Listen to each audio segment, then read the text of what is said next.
Hello everyone, and welcome to Emmy's YouTube channel. This is my first time, so if there are any mistakes, I would really appreciate your feedback and suggestions. And don't forget to give me a like, a share, and subscribe to the channel to motivate me to create more videos. Next, I'm going to tell you a story about my first love when I was 18. Please watch until the end of the video and let me know what you think. My story will begin right now. When I was 18, my world was confined to the small town of Maple Creek, Oregon. It was a place so peaceful you could hear the maple leaves rustle on the sidewalk in the fall, and the smell of roasted coffee from the daily grind would drift down the main street every morning. My life was as steady as the town's rhythm: school in the morning, an afternoon job at the old bookstore, the reading nook, and evenings at home doing homework to meet college application deadlines. The bookstore was my own private world. The smell of old paper, of ink, and the almost absolute silence were a soothing balm for the soul of a high school senior reeling from invisible pressures. From behind the old oak counter, I had a perfect view across the street, to the Majestic cinema. It was an old theater, with only a single screen, and it still had its bright red neon sign that lit up every night. And that was where Chloe worked. The first time I noticed her was on a late summer afternoon. She was fumbling with the letters on the movie marquee. Her honey-colored hair was tied up high, with a few stray strands dancing in the breeze.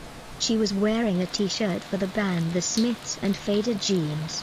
Occasionally, she would tilt her head, squinting at her work, and then laugh to herself, probably because she had misplaced a letter. Chloe's smile wasn't shy, it was a radiant, bright smile, so infectious that even an observer from afar like me couldn't help but smile along. From the day on, watching Chloe became a secret part of my work shift.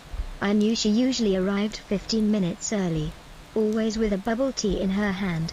I knew she had a habit of dancing to the music from her headphones while cleaning the ticket counter. I knew she was very gentle with the little kids who begged their parents for popcorn. Chloe was like a vibrant and colorful movie, a complete contrast to my quiet and monochrome world. Of course, I was never brave enough to walk across the street and start a conversation. I'm Leo, a bookworm, a bit awkward in conversation, someone who would rather bury himself in a Hemingway novel than start a chat with a beautiful girl. I built thousands of invisible barriers: that she must have a boyfriend, that she would think I was weird, that we had nothing in common. Then destiny, or perhaps just a sudden rain shower on an October afternoon, decided to change everything. That day, the sky had been grey since noon. Heavy clouds rolled in, and then the rain poured down in sheets. People on the street hurried for cover, and the wind chime on my bookstore's door jingled. I looked up from the book I was halfway through, and my heart nearly stopped. Chloe was standing right there, her silky hair now soaked and stuck to her cheeks. She was breathing heavily, and her emerald green eyes were wide, looking around the bookstore with a bit of bewilderment. "Excuse me, can I wait out the rain in here for a bit?" Her voice was clear and trembled slightly from the cold. It took me a few seconds to compose myself. Of course. Make yourself at home," I stammered. Feeling my face flush, she smiled gratefully, a smile that seemed to light up the entire dusty old bookstore. She began to walk along the shelves, her hand gliding lightly over the spines of old books. I tried to go back to my book but couldn't focus. All my senses were directed toward the girl with honey-colored hair. "You like F. Scott Fitzgerald too?" Chloe suddenly asked, holding a copy of The Great Gatsby. I was startled. "Oh, yeah. I like how he writes about the American dream, about the vanity and the loneliness behind all the glamour." She looked at me with genuine interest. "Me too. I've always felt a beautiful sadness in his writing," and just like that, we started talking. About books, about the classic movies her theater often replayed on weekends, about the tough teachers at school, about our vague dreams for the future. For the first time in my life, I found it so easy to talk to a girl. The initial awkwardness vanished, replaced by a strange sense of connection. It turned out our worlds weren't as different as I had thought. The rain began to subside. The faint late afternoon sun filtered through the window pane, creating golden dust motes that floated in the air. I should probably get back to the theater, Chloe said, with a hint of regret. It's still a bit chilly outside, I blurted out, then quickly grabbed the umbrella I always kept behind the counter. Here. Let me walk you across. She was surprised, then smiled again. Thank you, Leo. The moment she said my name, a warm feeling spread through my chest. We walked together under one umbrella, close enough that I could smell the sweet vanilla scent of her shampoo. The short walk across the street felt like it could last forever. When we reached the front of the Majestic, she turned and handed the umbrella back to me. Thanks for the chat and the umbrella. Hope to see you again soon. Definitely, I replied, trying to keep my voice steady. I stood there, watching her back until she disappeared behind the red doors of the cinema. The rain had stopped completely, and a small rainbow appeared on the horizon. Back in the bookstore, I couldn't read another page. My mind was filled with the sound of Chloe's voice, and the sweet vanilla scent seemed to linger in the air.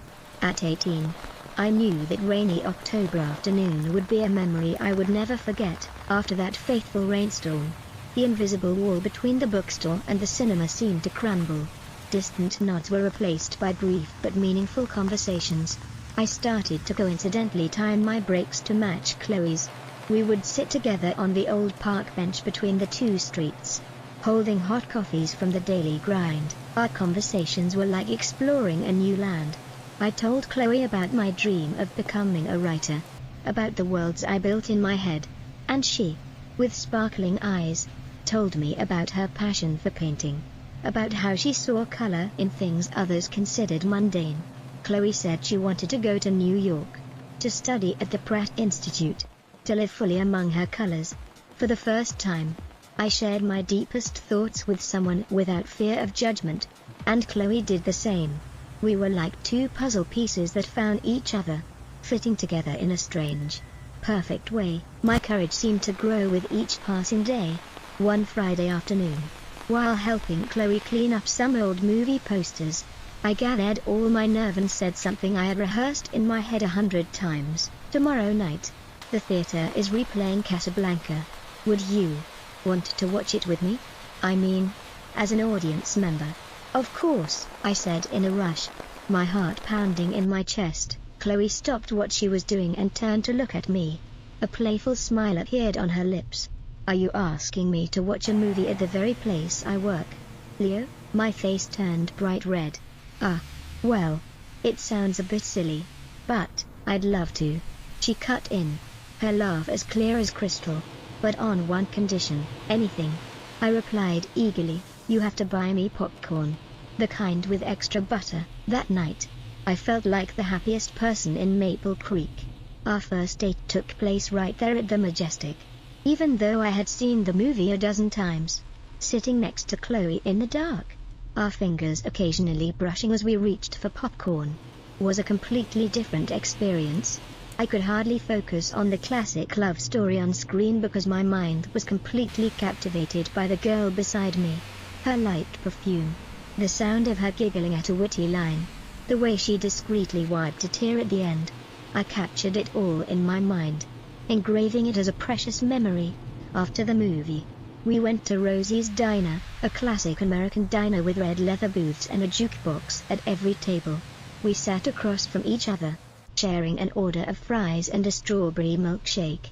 Under the diner's neon lights, I could see the faint freckles on Chloe's cheeks, and I found them incredibly charming. We talked about the movie, about Humphrey Bogart and Ingrid Bergman, about love and sacrifice. Chloe said she liked the ending because it was realistic. Sometimes, loving someone means letting them go, so they can go to a better place, she said, her eyes looking into the distance. At that moment, I didn't fully understand what she meant. To me, love was simply about being with the person you care about. On the way to Chloe's house, the air was a bit quiet, but it was a comfortable silence. Her house was at the end of the street, with a white picket fence and a climbing rose bush by the porch.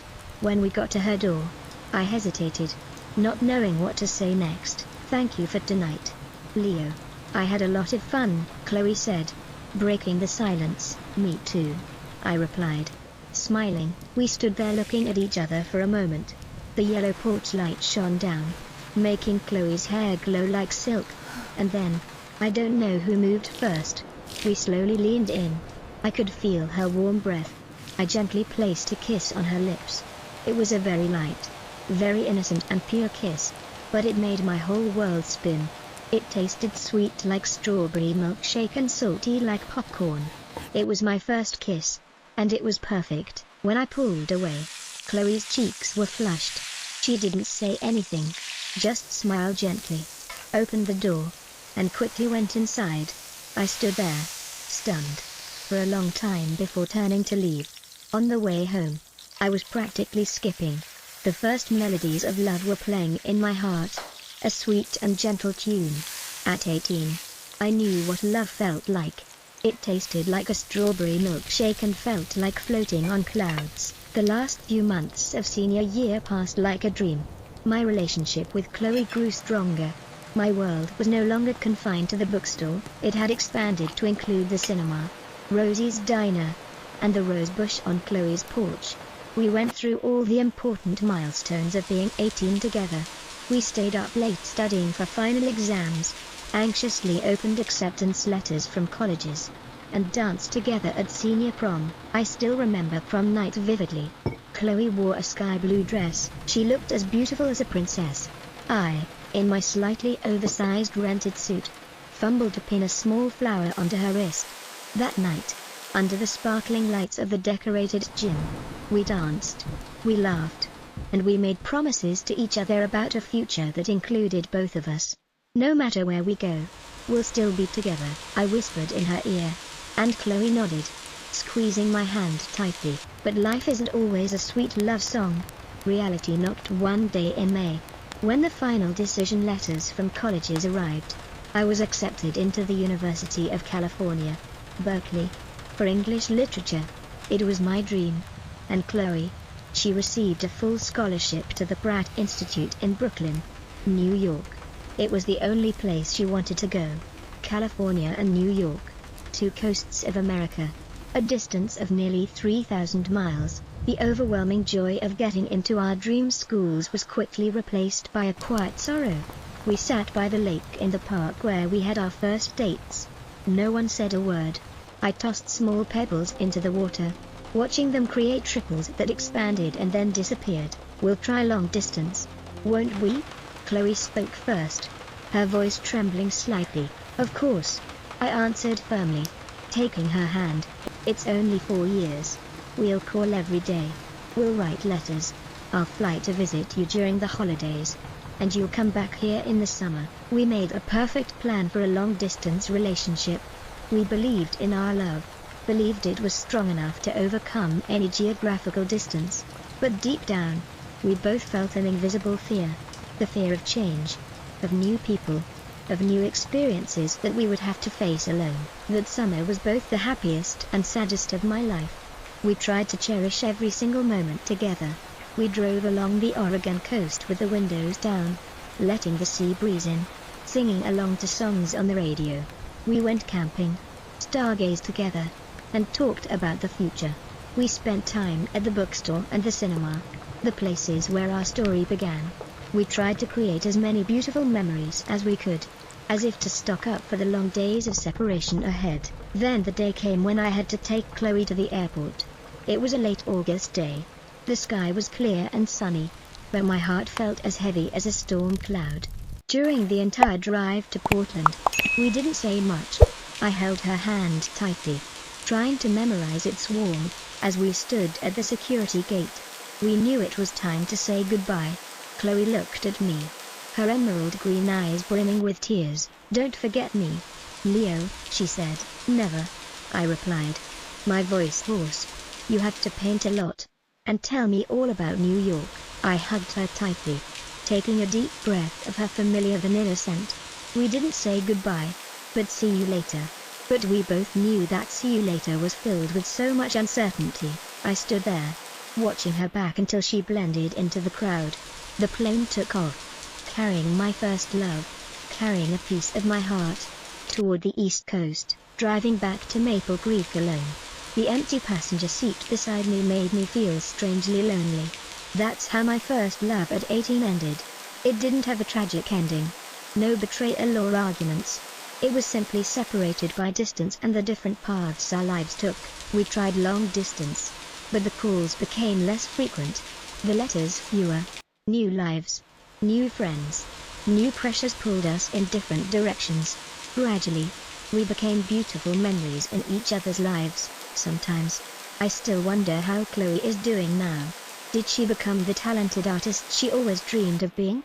Does she ever think about a bookish boy in a small town called Maple Creek? I'll never know. But I have no regrets. Because Chloe and that love, at 18, taught me so much. It taught me what it felt like to have a fluttering heart, to love someone with all you have, and the beautiful sadness of saying goodbye. It was an important chapter, an essential color in the painting of my life. And whenever I remember it, I smile. A smile for a rainy October afternoon.